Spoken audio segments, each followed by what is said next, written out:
السلام علیکم دوستو، امید ہے کہ آپ سب خیریت سے ہوں گے۔ دوستو آج کا ویڈیو بہت ہی قیمتی ہے اور آج جو بات ہونے والی ہے بہت ہی قیمتی۔ امید ہے کہ آپ اس ویڈیو کو پورے اچھی طریقے سے دیکھیں گے۔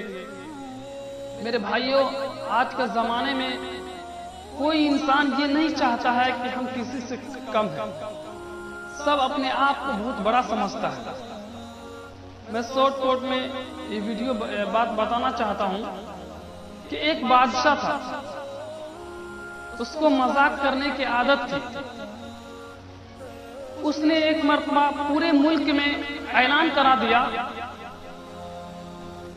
کہ جو مجھے پوری کہانی سنائے گا اسے 10,000 روپے انعام کے طور پر دیا جائے گا۔ بہت سارے آدمی کہانیاں بنا کر بادشاہ کے پاس آنے لگے، اور جب بادشاہ کے پاس کہانی سنانے لگتے اور تو بادشاہ کو یہ عادت تھی کہ جب کہانی سنانے والا کہانی سناتا تو بادشاہ پھر کہتا۔ اس کا مطلب یہ تھا کہ ابھی کہانی ختم نہیں ہوئی ہے تو ابھی پیسہ کیوں دوں، اور اس طریقے سے کہانی سنانے والا کہانی سنا دیتا اور اس کو روپیہ بھی نہیں ملتا اور واپس چلے جاتا۔ یہ بات بادشاہ کی پھر کی بات پورے ملک میں مشہور ہو گئی۔ ایک دیہاتی کو پتا چلا کہ بادشاہ سب کو بیوقوف بنا دیتے ہیں، کہانی بھی سن لیتے اور روپیہ بھی نہیں دیتے۔ تو ایک دیہاتی اپنے طور پر ایک کہانی بنائی اور بادشاہ کے پاس آئے، اور بادشاہ کے جو دربار تھے وہ بھی ساتھ میں آئے، اور بادشاہ نے اسے کہانی سنانے کی اجازت دی۔ تو اس دیہاتی نے کہا، بادشاہ سلامت، ایک بہت بڑا جنگل تھا۔ بادشاہ نے کہا پھر؟ دیہاتی نے کہا، اس جنگل میں بہت بڑی نہر تھی۔ بادشاہ نے کہا پھر؟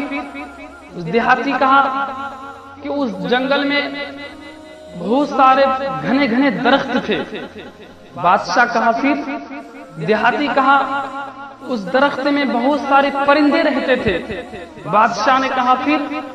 دیہاتی کہا، اس پرندے اس درخت میں بہت سارے گھونسلے بنائے۔ بادشاہ کہا پھر دیہاتی نے کہا، اس پرندے نے وہاں پر گھونسلے بنائے اور انڈے دیے۔ بادشاہ نے کہا پھر دیہاتی کہا کہ انڈے میں بچے ہوئے اور اڑنے کے قابل ہو گئے۔ بادشاہ نے کہا پھر، اور دیہاتی بول دیا پھر کہنے کا مطلب یہ تھا کہ اب پرندے اڑ گئے۔ گھنٹوں تک بادشاہ اور دیہاتی نے پھر چلتا رہا۔ اب بادشاہ کہنے لگا، بھائی تم اپنا پھر کب ختم کرو گے؟ دیہاتی کہا، حضور آپ اپنا پھر کو ختم کیجئے، میں اپنا پھر کو ختم کر دوں گا، اور مجھے انعام دیجئے، میں چلا جاؤں گا۔ اس کے بعد بادشاہ سلامت پھر سے عاجز ہو کے دیہاتی کو 10,000 روپے دیے، اور اس کے بعد دونوں کا پھر ختم ہو گیا۔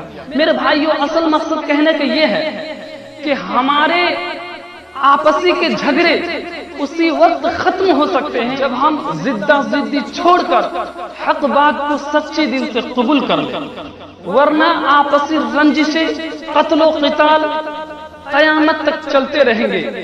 خاندان کے خاندان تباہ و برباد ہو جائیں گے، لیکن یہ جنگ ختم نہیں ہوگی۔ میرے بھائیوں، میرے دوستوں، اس ویڈیو بنانے کا مقصد یہ ہے کہ اس ویڈیو کو ہم اور آپ عوام سمجھے اور زیادہ سے زیادہ شیئر کیجئے، تاکہ وہ ہمارا بھائی، ہمارے بڑے جو آپس میں دشمنی کر رہے ہیں، تاکہ اس بات کو سن کر آپس میں میل و محبت بن جائے۔ اگر آپ شیئر کرتے ہیں اور وہ محبت پیدا اپنے آپ میں کرتا ہے تو آپ بھی نیکی کے حقدار ہوں گے۔ میرے بھائیوں، امید ہے کہ یہ ویڈیو آپ کو بہت اچھی لگی ہوگی۔ چینل کو سبسکرائب کیجئے، لائک کیجئے، شیئر کیجئے، اور اپنی رائے کمنٹس کے ذریعے بتائیے گا۔ انشاءاللہ پھر ملیں گے اگلی ویڈیو میں۔